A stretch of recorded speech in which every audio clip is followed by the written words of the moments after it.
Je pense pas qu'on saisit la puissance de l'écoute. Est-ce que j'ai vraiment aidé? Est-ce que vraiment juste écouter, c'était suffisant? Mais c'est tellement un trésor, c'est tellement précieux que je veux vraiment être capable de le faire avec ce sérieux-là. À chaque fois que j'avais un questionnement, un doute à la fois. Bonjour Sonia! Salut Monica! On se retrouve encore ici pour une deuxième saison. Je sais pas si on peut appeler ça comme ça, là. Pour l'automne, on va avoir plusieurs témoignages que vous allez entendre au fil des semaines. Puis il y a quelque chose qui ressortait dans tous les témoignages que j'ai fait ressortir aussi, moi, dans mon propre témoignage, l'écoute. Moi, j'ai souvent dit, j'ai juste besoin d'être écoutée. Mais l'écoute, c'est large. L'écoute, ça peut être plein de choses. Puis des fois, les gens ont le sentiment qu'ils ont juste écouté aussi. Puis comme si c'était pas assez. Fait que là, aujourd'hui, j'aimerais qu'on parle de ça. L'écoute, c'est quoi? Qu'est-ce que Dieu nous demande quand un frère ou une sœur veut se confier? Comportement à avoir, des fois, on est mal à l'aise. Bref. Oui. Fait que l'écoute. Oui, puis j'aime ça quand tu dis « j'ai juste écouté ». Je pense que c'est à ça que je réagis en premier, le mot « juste », là. Je pense pas qu'on saisit, ou peut-être qu'on saisit un petit peu, mais je pense pas qu'on saisit la puissance de l'écoute dans la guérison de quelqu'un, dans la restauration de quelqu'un. C'est ça. Je pense que c'est essentiel, de fond, comme chrétien, comme enfant de Dieu. Puis ultimement, toute personne qui a œuvré dans le fait de prendre soin de quelqu'un doit développer cette capacité-là de... Jusqu'où je suis caractérisée par le fait d'écouter.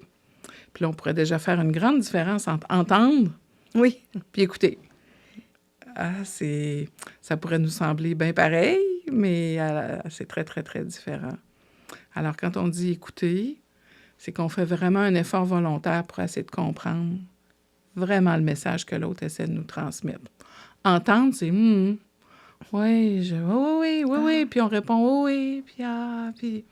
Mais écouter, c'est tout moi que j'investis dans un effort et dans une volonté de vouloir saisir qu'est-ce que l'autre est en train de me transmettre comme message.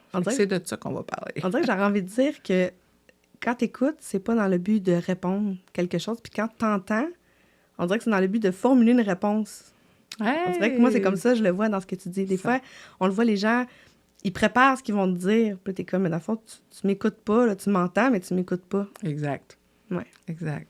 Mais des fois, c'est ça, on a un sentiment que c'est comme si c'était pas assez. En tant que chrétien, surtout, là, c'est comme s'il faut faire plus que juste écouter. Oui. Ça vient d'où, ça, ce sentiment-là, que c'est comme... Mais c'est un mensonge, en fait, là, ça crée, justement, ça devient un doute, là. Est-ce que j'ai vraiment aidé? Est-ce que vraiment juste écouter, c'était suffisant? Oui.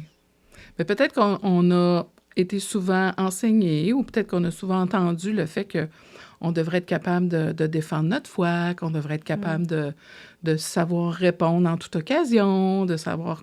Alors, de connaître notre parole pour parler de Dieu, pour être capable d'exhorter, pour être capable de reprendre, pour être capable d'évangéliser. Fait que la notion de parler, je pense qu'elle a beaucoup été mise en avant. Puis la parole de Dieu, nous le dit. C'est sûr que ça a sa place. Ça a sa place, exact.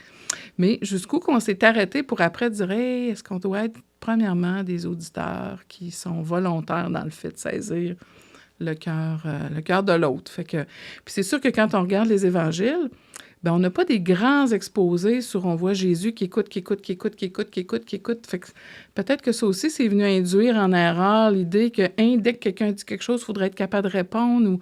Mais tu sais, la parole nous le dit qu'il y a bien des choses qu'elle ne contient pas, mais que ça aurait pu encore figurer dans la parole concernant le ministère de Jésus. Mais bon, c'est comme si les auteurs se sont concentrés.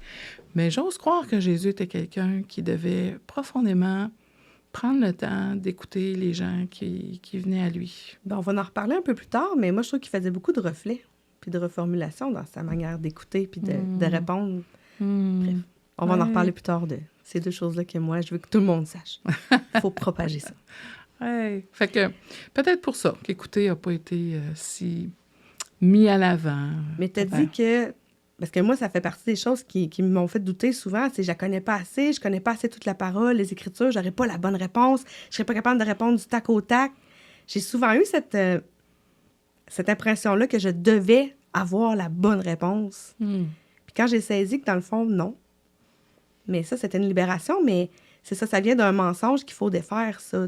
Avoir l'impression qu'il faut répondre quelque chose, qu'il faut reprendre, il faut corriger quand la personne vient nous parler. Mais est-ce que tu dirais que notre relation avec Dieu va refléter notre écoute? Oui. Je pense que tout commence là, hein? Oui. Fait que la première question, c'est comme de dire, qu'est-ce qui caractérise mes temps avec le Seigneur? Est-ce que je suis souvent en train plus de parler, de lui exposer mes besoins, exposer des requêtes pour d'autres, pour moi, qui est tout à fait important de faire, que notre Papa Céleste puis notre Seigneur Sauveur s'attend de nous. Mais est-ce que ça se limite à ça? Puis d'emblée, est-ce que c'est premièrement ça aussi? Ou je suis caractérisée par le fait de dire, c'est important pour moi de savoir écouter mon Père Céleste. Fait que non seulement je lis sa parole, mais être aussi dans le silence pour voir qu'est-ce qu'à travers son esprit qui est en moi pourrait émerger dans mon cœur. Fait qu'on est-tu caractérisé par le fait d'écouter Dieu? Puis je pense que ça détermine déjà un petit peu ce qu'on risque de faire avec les autres. Fait que si on parle beaucoup avec Dieu, puis on parle, puis on fait « Ah, ben de toute façon, je pense pas qu'il va me dire quoi que ce soit, là. » Ben j'y ai dit. Puis je commence ma journée.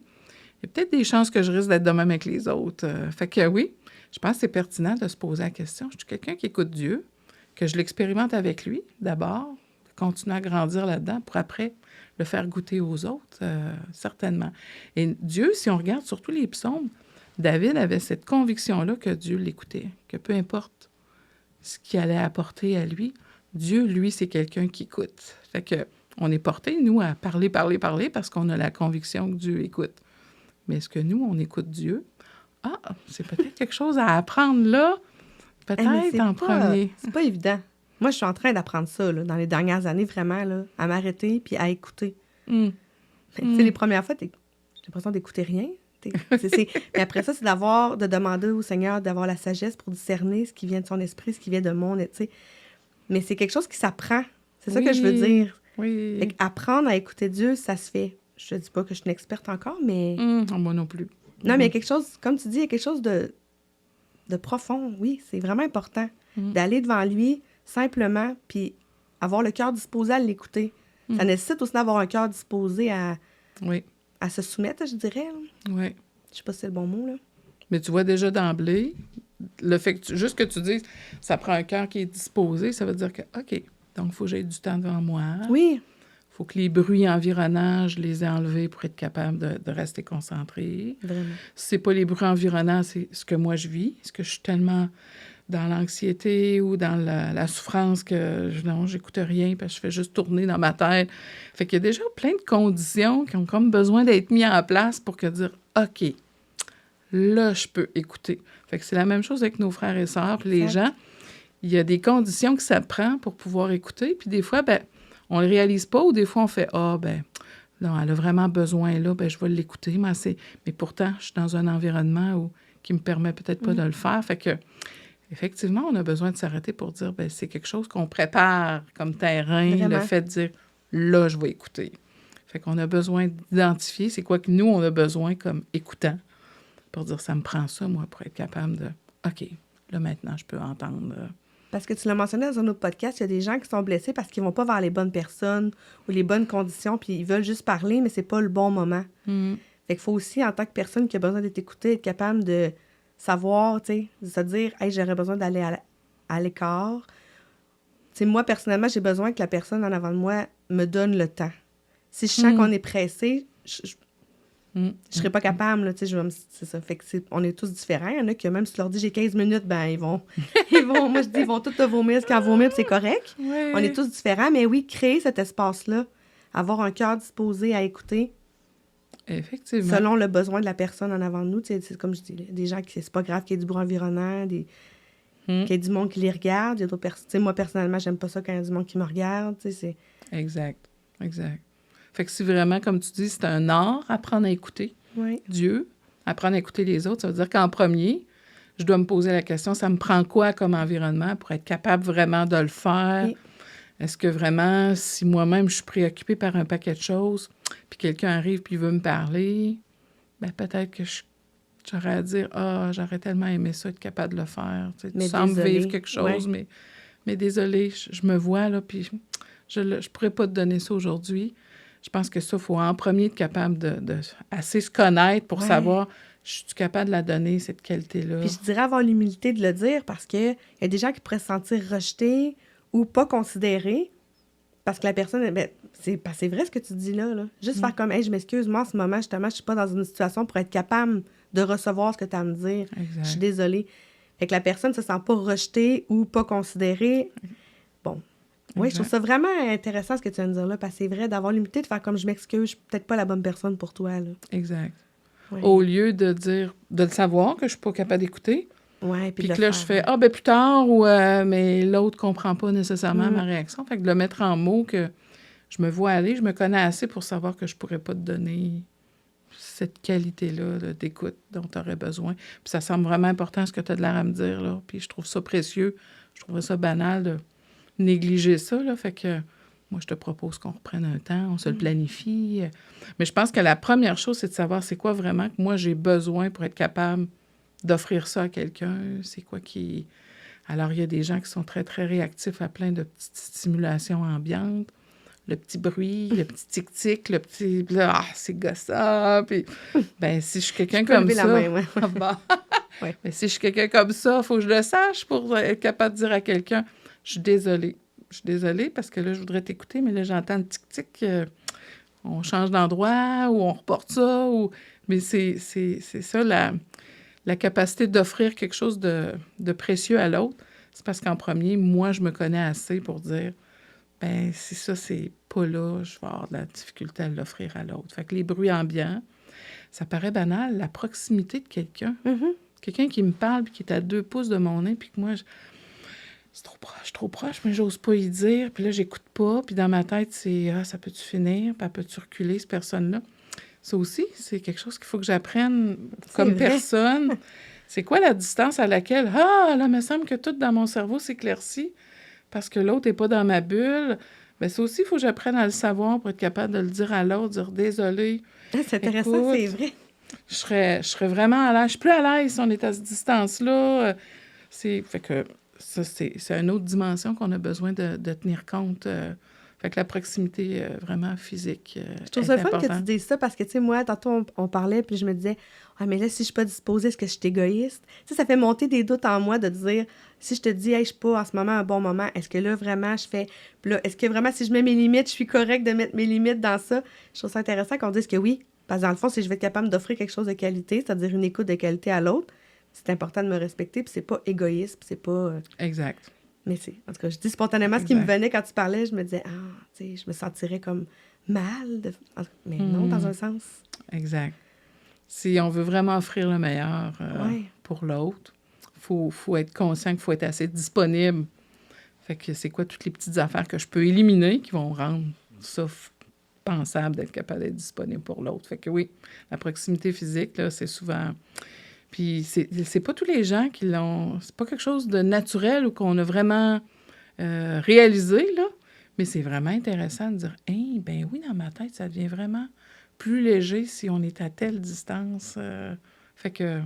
Parce que de toute façon, spontanément, si on est très près physiquement, on va faire des mouvements comme pour... Ouais, se fermer. On va le faire. Ouais. C'est comme... c'est trop proche. Fait fait que dans le fond, c'est pas nécessairement qu'on n'est pas ouvert à écouter l'autre. Si quelqu'un se croise les bras, c'est pas nécessairement qu'il n'est pas ouvert, c'est que là... Je mets une distance un peu, là, vu qu'on est trop proche physiquement. C'est comme un bouclier. Je me protège. Fait que on a plein de petits... c'est ça. On essaie de le faire sans trop s'en rendre compte. Mais dans les faits, c'est juste ça. Hein? Moi-même, je me recule un petit peu et dire « Ah là, ouais. Là, je me sens dans une position capable de t'écouter. » Fait que il y a beaucoup de petites affaires de même qui pourraient être... à étudier chez nous, même, je dirais, des fois, le débit de quelqu'un qui parle vite, puis là, de dire, bien, c'est aussi de dire, hey, comment je peux faire pour dire à l'autre personne, parce que si on jase comme ça une demi-heure de temps, je serais pas capable d'offrir une qualité de... Puis ça se nomme, ça aussi. Hey, écoute, ça a l'air tellement intéressant ce que tu me dis. Pourrais-tu me le dire un peu plus lentement, parce que là, je pense que je perds des bouts, puis ça a l'air précieux ce que tu me dis. Fait que ça aussi, il faut être capable d'oser le nommer à la personne si on veut offrir une qualité d'écoute. Fait que le débit, c'est ça, la proximité, puis tout ce qui est ambiant. Je suis dans un environnement, il fait chaud. Je fais dans un environnement... Dans un restaurant avec des télévisions, puis ça, c'est la pire place. Exact. Pour moi, là, c'est... Exact. J'ai la misère à garder le focus. C'est comme plein de choses, plein de stimuli. Fait qu'on a besoin vraiment de se connaître. C'est en premier pour dire, OK, cognitivement, je suis disponible pour être capable d'essayer d'entendre ce que l'autre a à me transmettre comme message. Fait que moi, c'est un atelier, je pense, qu'on avait fait sur l'écoute. Moi, ça a été mon cours préféré. J'ai vraiment apprécié comprendre c'est quoi les manières d'écouter. Puis justement, comment faire sentir à l'autre que tu l'écoutes réellement. Fait que ça, j'aimerais qu'on en parle de... Fait qu'il y a tout le non-verbal. Oui. Hein, avant même d'ouvrir la bouche, tout notre corps lance un message aussi à l'autre personne. Là. Fait que, si tantôt on parlait des bras fermés, c'est sûr que ça l'envoie le message. Même si je ne le suis pas fermé nécessairement, ça envoie quand même un message. Parce que ça ne veut pas dire, il y en a que c'est parce qu'ils sont confortables. C'est ça. Ça ne veut pas dire qu'ils sont fermés, mais c'est vrai, ça projette, oui. C'est ça, ça envoie un message. Notre capacité de maintenir le regard, tu sais, si je parle à l'autre, mais que je suis toujours en train de regarder partout, même si les gens disent « Non, mais je t'écoute quand même ». Oui, peut-être que oui, t'écoutes quand même, mais au plan du non-verbal, le message que je reçois, c'est t'étais peut-être pas si intéressé. Fait que d'être capable de soutenir le regard, c'est des messages non-verbaux qui donnent le courage à l'autre de dire « Bon, ben je peux peut-être continuer à parler, elle me regarde. » Mais c'est dur, il y a certaines personnes avec qui c'est difficile de garder un contact visuel. Il y en a qui te regardent trop dans les yeux. Là, moi, là, des fois, ça me déstabilise. Fait que dans ce temps-là, c'est toi qui peux faire des petits... Mais là, je me sens mal, mais oui. Okay. Oui. Fait qu'encore là, tu sais, dire, moi, je suis pas capable de soutenir un regard, je suis plus capable d'écouter l'autre parce qu'il me fixe trop. Ben c'est à moi de promener mon regard, puis peut-être que l'autre peut peut-être comprendre que, oups, elle décroche peut-être un peu, mais moi, si je veux être capable de continuer à écouter, il faut que je me donne des petites pauses cognitives en décrochant le regard. Fait que la posture qu'on adopte, c'est ça, tout le faciès qu'on a. Des fois, dans les premières années que je donnais la formation, il y avait un frère qui avait vraiment à cœur de vouloir faire de la relation d'aide, vraiment. Mais tout son faciès, la façon dont son visage, Dieu l'avait fait, il y avait vraiment... l'air sévère? Oui, il y avait comme un menton plus proéminent, des yeux plus ronds, fait que... Mais juste ce faciès-là donnait déjà l'impression de faire « Oh, on dirait qu'il est fâché » ou... Fait que... Mais c'est ça qui avait été intéressant, là, puis il était très à l'aise à dire « Je sais, j'ai une face de même. » Mais c'est pas... Au contraire, c'était quelqu'un de tellement empathique et doux. Mais lui, il avait une barrière à traverser, de dire, moi, si je veux vraiment que la personne se sente écoutée, j'ai un effort à faire en disant, écoute, oui, j'ai de l'air d'avoir un visage qui est plus sévère, mais ça m'intéresse, sache que ça m'intéresse vraiment. Fait que des fois, c'est aussi de dire, on est-tu conscient du non-verbal qu'on projette, puis les gens disent, hey, moi, je pensais que tu étais quelqu'un de bête, hey, moi, je te pensais de... Bien, si on se l'est fait dire souvent, bien, peut-être qu'on a besoin de le mettre en mots rapidement. Écoute, peut-être tu as l'impression que je suis quelqu'un comme ça. Mais donc, le mettre en mots pour dire mon non-verbal. Pour enlever la barrière. La nommer, pas faire comme si ça n'existait pas. On nomme. Exact. Pour dire non, je suis vraiment intéressée à t'écouter. Fie-toi pas là, à mon non-verbal. Fait que des fois, Puis il y a d'autres qui sont disposés de très physiques, déjà très doux, très... Mais qui n'ont pas le cœur nécessairement prêt à écouter. Tu sais, des gens qui ont... Oui. Exactement. C'est le contraire, oui. Fait que ça fait partie des éléments qu'on a besoin de réaliser si on veut vraiment écouter. Si j'ai un non-verbal déjà qui rebute les gens, c'est peut-être important de le mettre en mots pour insister, dire non, ça m'intéresse vraiment ce que tu as à dire. Fie-toi pas à ma face. Je veux vraiment t'écouter, ça m'intéresse.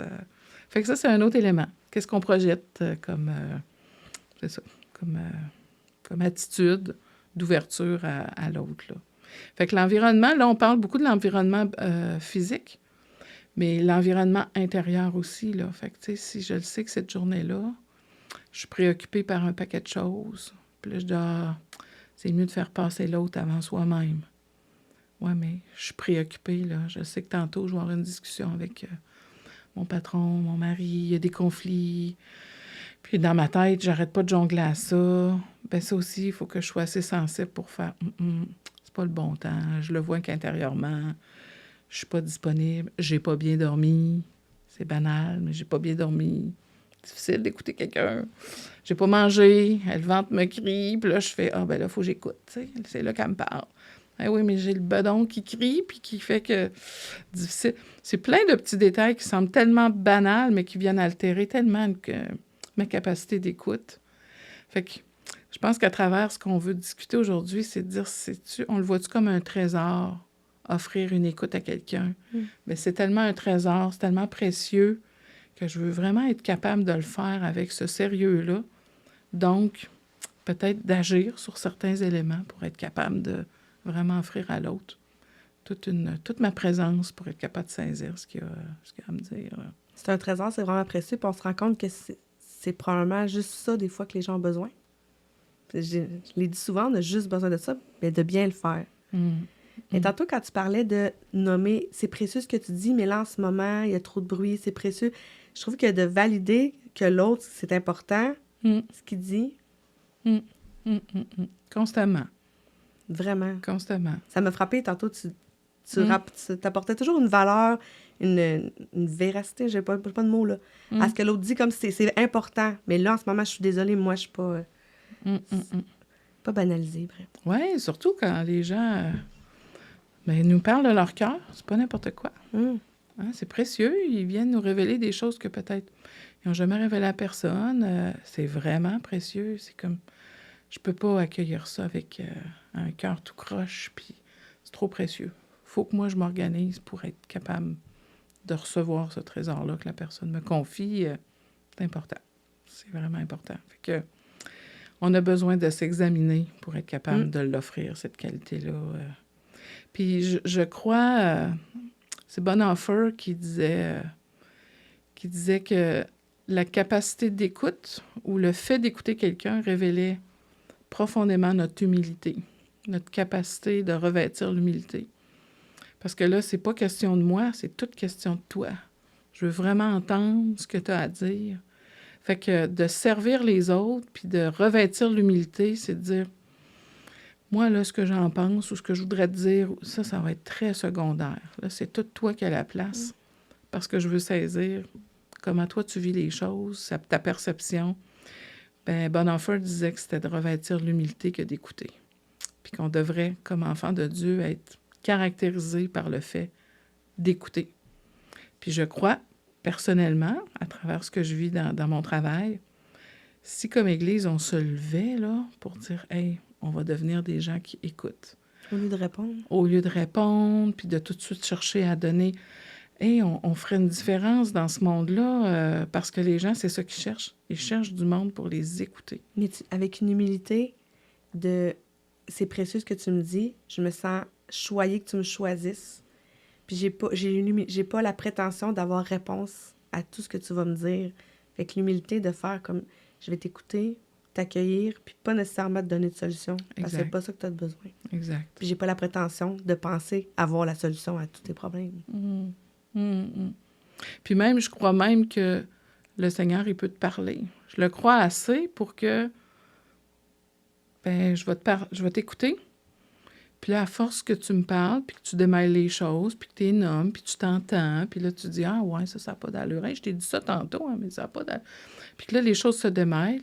Tout d'un coup, tu vas entendre la voix de Dieu qui « Ah, mais c'est peut-être ça que Dieu, dans le fond, est en train de me dire. Ah, c'est... » Puis nous, on n'a rien dit, on n'a pas parlé, mais on a permis à la personne d'exposer toutes ses pensées, qui sont toutes confuses, mêlées, des fois de dire « Ouh, OK, c'est là dans ton cœur, puis on peut être... Ben oui, ça peut ressembler à mon cœur des fois. Ouais. » C'est surprenant des fois. Mais de le mettre en mots, de s'entendre le dire, c'est vrai qu'il y a quelque chose. Ça sort de notre tête, puis on dirait que ça devient comme plus tangible, ou en tout cas, on peut plus placer les morceaux, là. Tout à fait. Tout à fait. Mais justement, avoir l'humilité d'entendre ce que l'autre va nous dire sans partir en peur, sans se dire « Oh! » Ça, tu sais... Parce qu'on est tous pécheurs, on a tous des cœurs mauvais. Puis des fois, oui, justement, il se passe des choses dans nos cœurs, puis là, tu n'oses pas le dire parce que l'autre va me voir différemment. Fait qu'avoir cette écoute-là, dans l'humilité de ne pas juger, puis de sentir l'autre juger. Ouais. Même si des fois, ça peut être surprenant. Ah oui, oui. Mais je crois qu'il y a quelque chose de très puissant. Même au plan neurobiologique, là, la capacité de mettre en mots si on verrait tous les circuits neuronaux qui s'activent quand on fait ça, alors qu'on vit une émotion très, très forte, que là, c'est plus une partie de notre cerveau qui est très, très, très activée. Puis quand on commence à parler, de voir toutes les connexions nerveuses qui se font, il y a de quoi de vraiment puissant dans le fait de parler. C'est pour ça, des fois, on fait des démarches thérapeutiques, la relation d'aide, tu sais, c'est quoi? On fait juste parler. Non, non, non, non. Au plan physiologique, il y a des nouveaux circuits neuronaux qui se créent. En tout cas, il y a tout un monde physique qui s'active, physiologique qui s'active. Fait que de dire, j'ai l'espace pour pouvoir parler, puis l'autre est là, être capable de me laisser explorer, puis de, c'est ça, de jouer avec des idées, c'est plus puissant qu'on peut penser. Fait que quand j'entends, j'ai juste écouté, non. T'as permis à la personne de parler.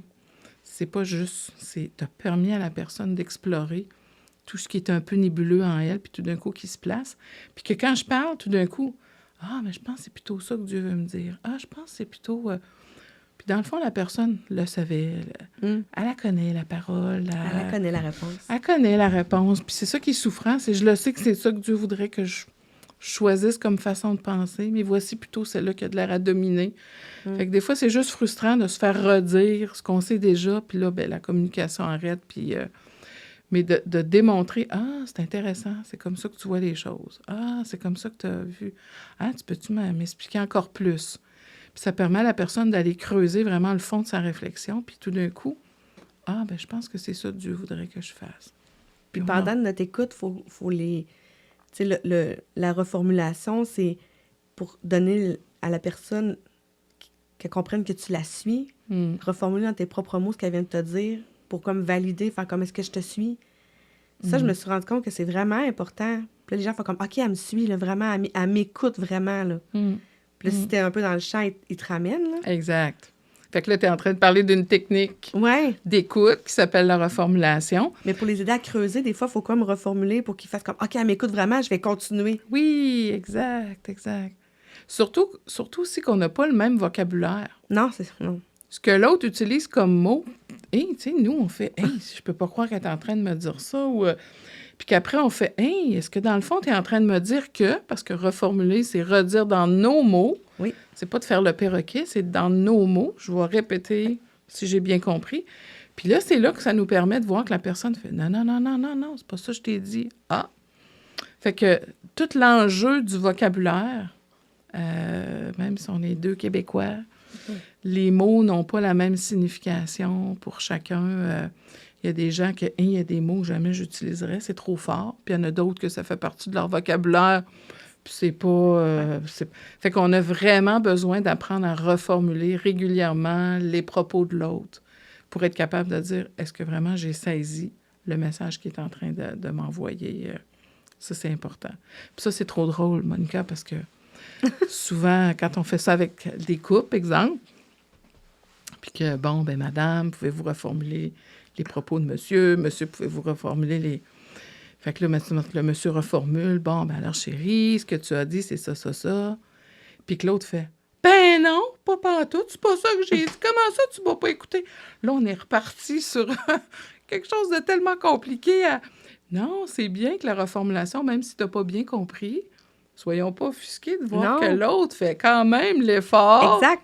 Puis OK, c'est sorti tout croche. Fait que ça aussi, c'est comme de se donner le droit que quand je reformule, peut-être que je ne reformulerai pas de la bonne façon. Peut-être que l'autre va être déçu. Peut-être que l'autre va dire, écoute, tu me suis pas dans le fond.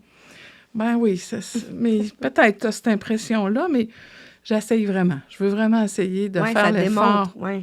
Fait que dans toute discussion ou toute relation, il y a tellement de conflits qui seraient évités si on apprenait à reformuler régulièrement les propos de l'autre. Je veux être sûre. Si j'ai bien compris, c'est ça que tu as dit.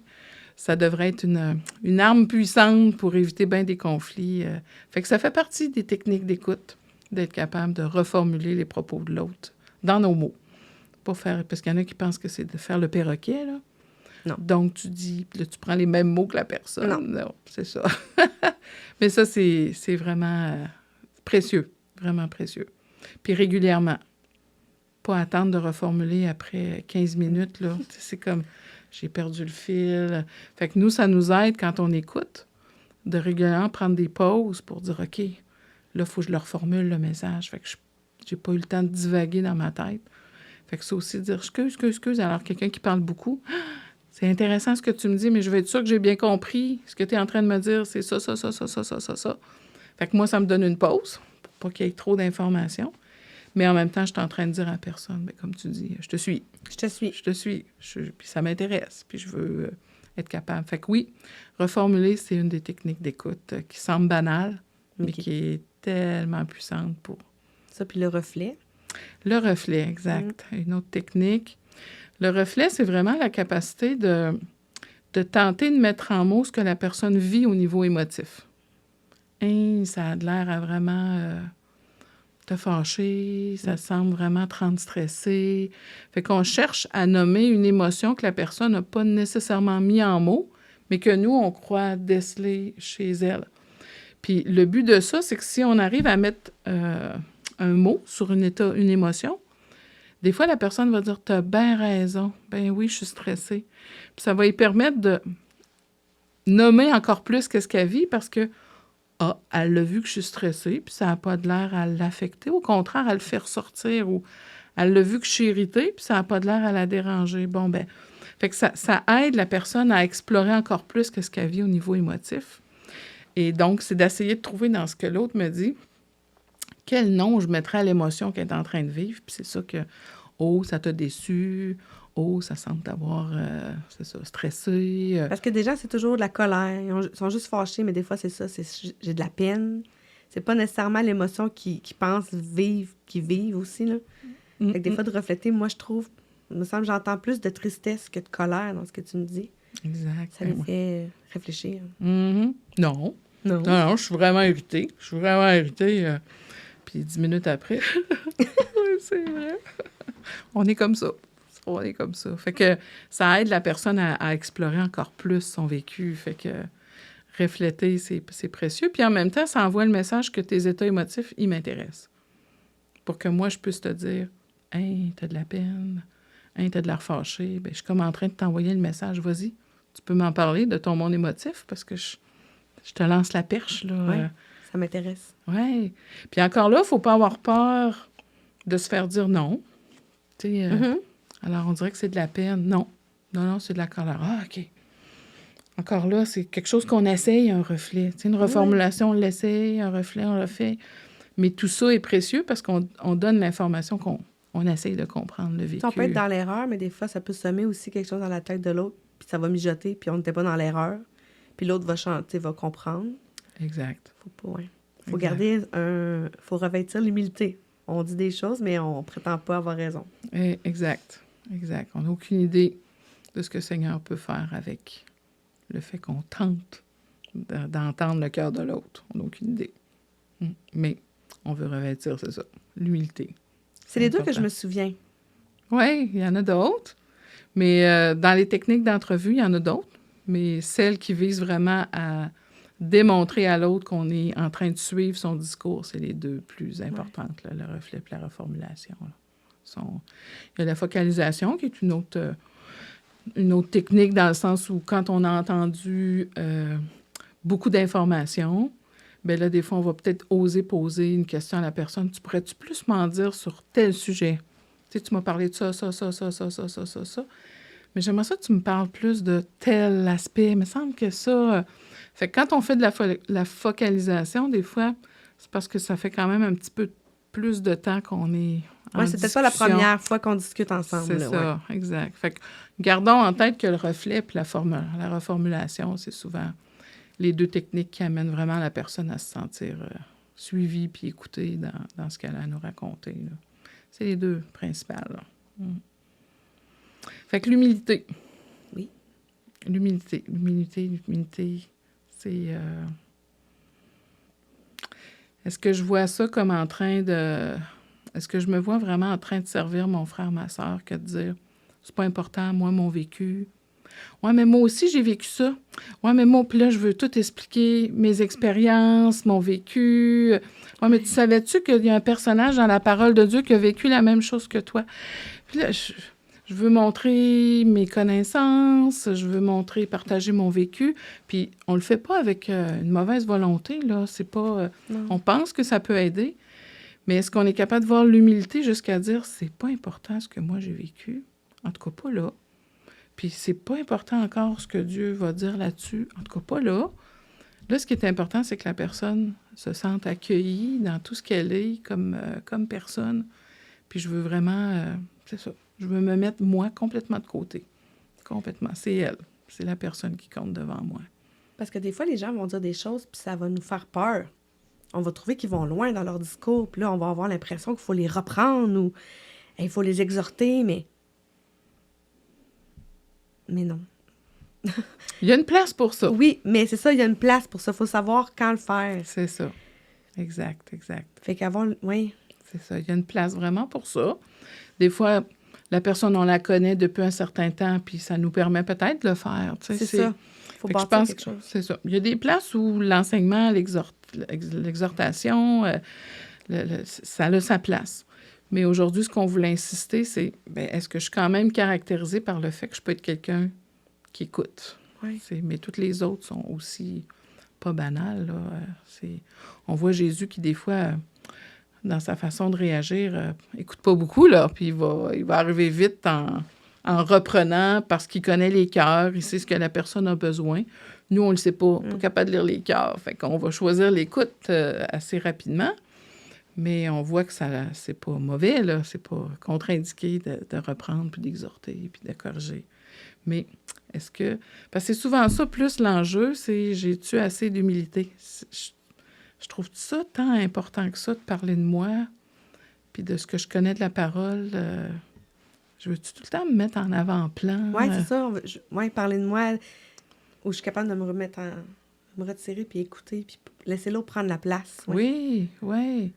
Puis tantôt, tu as dit, en ayant l'idée que la personne, premièrement, mon frère, ma soeur, c'est Dieu son berger, c'est Jésus son berger, là, fait que il conduit vers des verts pâturages, là. C'est-à-dire, le Seigneur, il fait une bonne job. D'habitude, il a fait, là. Fait que c'est pas moi qui ai à convaincre nécessairement l'autre. Exact. Si Dieu veut m'utiliser, amen, mais j'ai-tu confiance que Jésus, c'est son berger, premièrement? Fait que s'il dit des affaires épouvantables, est-ce que je m'emballe puis je deviens anxieux? Fait que j'ai peut-être besoin de dire, Jésus, c'est son berger, il connaît sa petite brebis, il la connaît. Fait que, en premier, je vais juste suivre son rythme pour qu'éventuellement, tranquillement, dans sa tête, la lumière se fait parce que là, elle me parle. Mais pourtant, ce qu'elle va finir par me dire une demi-heure après, moi, j'aurais eu le goût de dire dès le départ, dans les premières minutes, parce que me semble que c'est évident ce qu'elle dit, mais d'avoir suivi son rythme, puis que c'est elle, la personne qui fait le constat, c'est beaucoup plus puissant que de se le faire dire, parce que d'emblée, on va faire « non, c'est pas ça », puis on le considère avec plus ou moins... Mais que la personne a fait un chemin, puis qu'on l'a accompagné dans le chemin, ça, ça prend du temps, ça prend de la patience, ça prend beaucoup d'amour, fait que... Mais wow, à la fin, la personne, elle a fait son chemin par elle-même. Fait que l'humilité, dans l'écoute, ça devient... Mais c'est sûr que pour l'avoir vécu, je sais qu'on peut aller loin dans nos pensées. Tu sais, puis ça veut pas dire nécessairement que ça va mal finir. Fait que je pense que l'expérience qu'on a, c'est pas nécessaire qu'on la dise à l'autre qui nous parle. C'est plutôt de prendre cette expérience-là puis se dire « OK, ouais, je me reconnais en elle. J'ai déjà été là. » Puis ça nous aide, je pense, à pas paniquer, justement. Moi, je vais parler pour moi, là. Parce que toi, tu te souviens d'avoir vécu le fait de dire « Hey, je peux nommer tout ce qui est dans ma tête. » Ça a été long, vous pouvez écouter les premiers épisodes. Ça a été long avant que je sois capable, tu sais, de sortir sans me dire hey, « ça n'a pas de bon sens que j'ai ça dans mon cœur. » Mais ma tête savait les réponses. Justement, j'avais pas besoin de me faire taper sur la tête. Mais justement, une écoute bienveillante, dans la douceur, dans le calme. Puis oui, c'est sûr qu'il faut finir en disant « confie-toi en Dieu, parle-lui. Tout ce que tu viens de me dire, dis-lui. » Tu sais, déverse aussi. C'est important, je pense, de terminer avec la personne en lui disant de tout dire, tu sais, à papa. C'est important aussi, parce que des fois, on est comme, il sait déjà, je te l'ai dit. Oui, mais jamais va dans ta chambre en silence, puis parle-y, puis tu vas voir, ça va être différent, là, d'expérimenter ça, là. Mais je pense que pour être capable de le faire, tu sais, pour maintenant, que je sois plus capable de le faire avec Dieu, c'est parce que j'ai goûté avec un frère, puis des frères et des sœurs, là. Ah, c'est intéressant. Fait que ça l'aide à dire, OK, je peux le faire maintenant avec Dieu. Je l'ai expérimenté avec son corps. Oui, je comprends. Puis, te souviens-tu de... Parce que là, tu as de l'air à dire, des fois, j'avais des réflexions, mais là, déjà, j'avais le jugement de dire « je suis pas pour dire ça, là, ça n'aura pas de bon sens. » Mais le fait d'avoir été capable de le dire, qu'est-ce que ça avait comme effet? Dire « j'ai... » Parce qu'il y a quelqu'un qui écoutait vraiment. Ah, c'est libérateur, là. Je veux dire, tu te sens moins seul. Puis c'est justement de le sortir de ta tête, puis de le dire à haute voix, on dirait que ça libère quelque chose, là, comme tu disais tantôt, là. Il y a vraiment comme de quoi qui s'éclaircit. Parce que c'est comme si tout se bouscule, là, puis là, tu les sors, puis ça se place. En tout cas, moi, c'est un peu imagé, là, mais c'est comme si tout devient devant moi, puis plus dans ma tête mélangé. Fait que déjà, j'ai une distance. Ouais. Fait que si j'ai quelqu'un qui écoute puis qui me permet de tout sortir ça, même si c'est dans le désordre, même si, à un moment donné, on dirait que c'est moins moi. C'est comme quelque chose en dehors de moi. Oui, c'est ce que ça fait. Puis je pense qu'avant, j'étais quelqu'un qui avait tendance à donner la solution à l'autre personne avant. Puis là, en l'ayant vécu, tu sais, puis là, t'as beau la savoir, la solution, mais on dirait que t'es pas capable de t'y rendre. T'as besoin comme de... Mais là, maintenant, c'est ça. Il y a des gens qui sont pas prêts à entendre certaines choses, sont pas rendus là. Faut que ça fasse un bout de chemin. Fait, des fois, il faut être patient.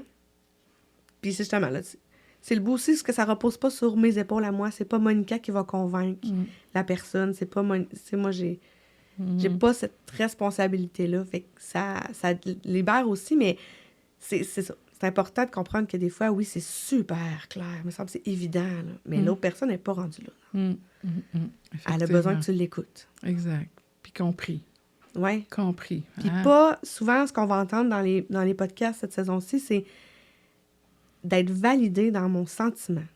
Que même si toi, ça te rejoint pas, même si toi, tu comprends pas pourquoi moi, je me sens comme ça, mais invalide pas ça.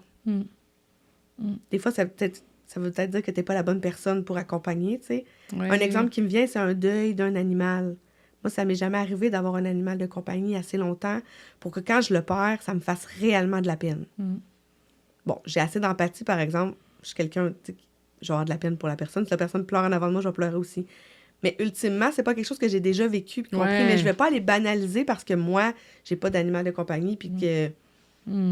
Fait que il y a aussi ça, il y a certaines situations, peut-être qu'on n'est pas les bonnes personnes parce qu'on comprend pas nécessairement la douleur ou la situation. Ça nous dépasse, là. Mais tu vois-tu comment qu'on se prend encore comme point de repère? Vu que moi... Ouais, c'est vrai, t'as un raison. Animal, ça me fait rien. Ben là, voyons, toi, pourquoi? Fait que dans le fond, ça manque d'humilité, ce que je viens de dire là. Ah, c'est intéressant! Ouais, on a vraiment besoin de faire. Mais comment ça, je me prends tout le temps comme point de repère pour après décider de la qualité de l'attention que je vais donner à quelqu'un? Ouais.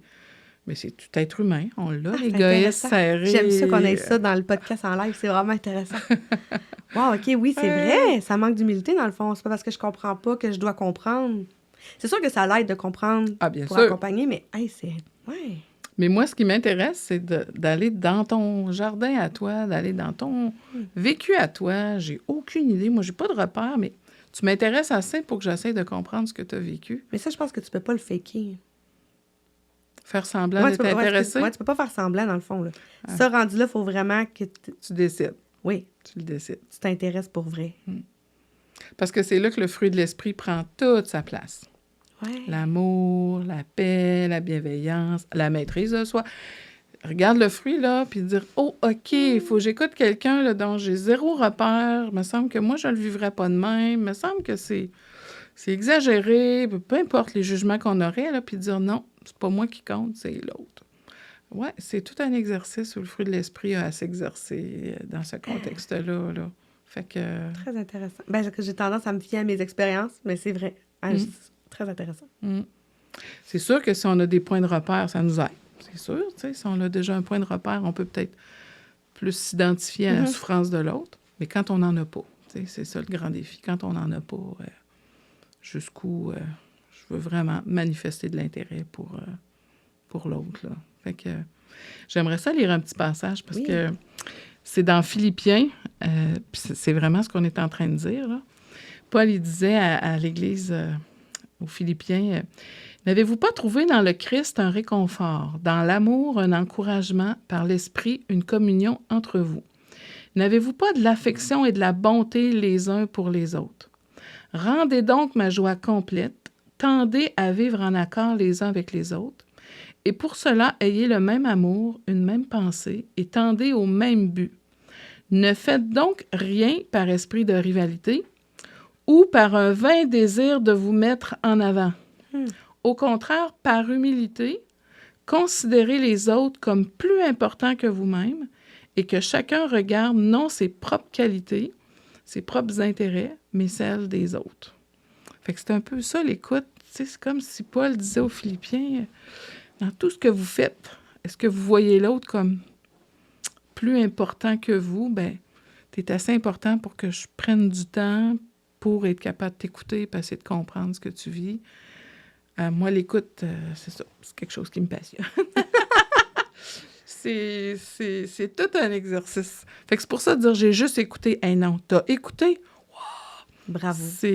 C'est puissant. C'est un mensonge qu'il faut défaire, ça. C'est pas banal. Vraiment. Vraiment. Comme si le fait d'avoir exhorté ou parlé était quelque chose de plus, c'est ça, valeureux ou important que le fait d'écouter. Fait que j'aime tellement Paul quand il dit ça, là, dire « Hey, veillez à ça, là, entre vous, là. Voyez-vous comme plus important. » Je pense que d'écouter, c'est ce qu'on est en train de dire à l'autre. T'es plus important. Mais je veux être dans des bonnes conditions pour le faire. Je veux pas te donner des miettes de moi. Je veux te donner tout moi pour être capable de te recevoir. Puis c'est dans Jacques, la parole dit aussi que chacun de vous soit toujours prêt à écouter. Le mot « prêt », c'est quand même... Il faut que je me prépare le matin en me levant, que ça se pourrait que je me retrouve dans un contexte où je vais avoir à écouter. Ça aussi, là, c'est... Mais là, si j'ai tout le temps la tête pleine de plein d'affaires, puis là, j'ai tout un horaire plein, puis j'ai... Comme on a les vies qu'on a aujourd'hui, là. Mais là, tu sais, vraiment, Jacques, il dit « Soyez toujours prêts à écouter, que vous vous hâtiez pas de parler, ni de vous mettre en colère. » Fait que toujours prêt à écouter. Ça veut dire que j'ai besoin d'observer ma disposition de cœur très tôt dans ma journée pour voir si je serais prêt à écouter. Puis tu as Proverbe, celui qui répond avant d'avoir écouté fait un acte de folie et s'attire la confusion. C'est vrai. Ah ben ça, on a juste à regarder tous nos conflits très souvent, on répond trop vite, Fait que la parole est quand même riche c'est ça, d'enseignement sur le fait que parler, oui. Mais ça peut être dangereux. Il y a beaucoup d'enseignements sur faire attention à ce qu'on dit, qu'on peut détruire avec notre langue. Oui. Fait que c'est important d'écouter. Tu peux pas détruire grand-chose quand tu écoutes. Là. Effectivement. C'est ce que je comprends, en tout cas. Et quand tu parles, ça peut avoir des répercussions plus graves. Là. Fait que tu es comme en train de dire, écouter, ça nous amène de la sagesse. Pour qu'après, qu'est-ce qui pourrait sortir de notre bouche serait tellement plus approprié, plus selon le besoin de la personne. À cause des fois, on s'en rend pas compte, mais on détruit, on blesse les autres par nos paroles parce qu'on veut bien faire. Des fois, ça part d'une très bonne intention, mais faut faire attention, il faut être vigilant. Tout à fait. Tout à fait. Puis, ça ferme la communication, tu sais, souvent. Oui.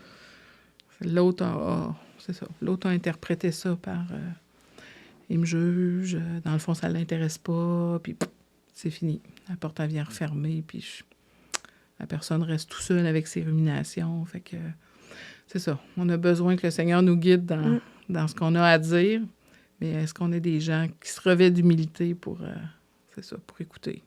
Effectivement.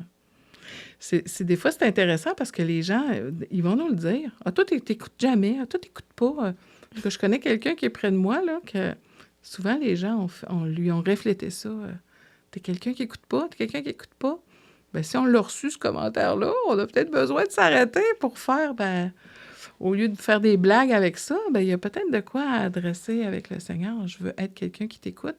Puis comme on a dit tantôt, si je le donne pas aux autres, est-ce que ça se peut qu'en premier, je te le donne même pas à toi, Dieu? Je t'écoute pas dans les faits, je fais juste parler. Mais jamais je prends le temps vraiment de t'écouter. On a besoin de le commencer peut-être avec le Seigneur. Pas peut-être, certainement avec le Seigneur.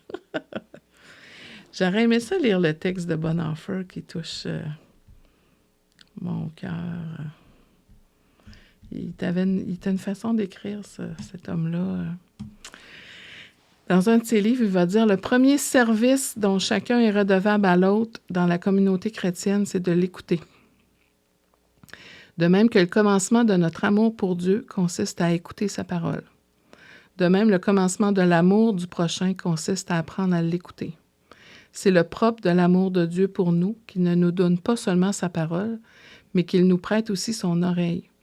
Ainsi, c'est donc son œuvre que nous accomplissons envers notre frère lorsqu'on apprend à l'écouter. Certains chrétiens se croient toujours obligés d'offrir quelque chose lorsqu'ils se trouvent avec d'autres hommes, femmes, comme si c'était leur seul service. Ils oublient le fait qu'écouter peut être plus utile que parler. Beaucoup de gens cherchent une oreille qui veut les entendre et ne la trouvent pas chez les chrétiens. Parce que les chrétiens se mettent à parler là où ils devraient savoir écouter. Mais l'être qui ne peut plus écouter son frère finit par ne plus écouter Dieu lui-même et vouloir seulement lui parler. Ici commence la mort de la vie spirituelle et finalement, il ne reste plus que le bavardage spirituel, la condescendance cléricale qui s'étouffe dans des paroles pieuses. À ne pas pouvoir accorder une attention soutenue et patiente aux autres, on leur parlera toujours en étant à côté de la question et cela finalement sans plus s'en rendre compte. Parce que c'est pas toujours les gens qui vont nous dire « Hey, tu comprends pas ce que je dis. » Ils vont faire « Ah ouais. » Mais dans le fond, ce qu'on a dit, ça démontre tellement qu'on n'écoutait plus, mais ils n'osent plus nous le dire. Fait que... Non. Fait que l'être humain qui estime son temps trop précieux pour pouvoir le perdre à écouter les autres n'aura en fait jamais de temps pour Dieu et le prochain. Il n'en aura plus que pour lui-même, pour ses propres paroles et ses propres projets. Fait qu'il n'est pas étonnant que nous ne soyons plus capables d'accomplir la plus haute tâche dont Dieu nous a accordé la responsabilité dans ce domaine et qui consiste aussi à recevoir la confession d'un frère. Tu sais, la parole nous dit de confesser nos péchés les uns aux autres. Bien, ça aussi, pour que la personne puisse finir par me dire « Regarde, j'ai péché, oui, je m'éloigne de Dieu. » Bien, c'est parce que pour ça, il a trouvé quelqu'un qui est capable de le recevoir. Aussi, dans cet état-là, mais si je sens du jugement, je sens que tout de suite, l'autre va vouloir m'enseigner quelque chose.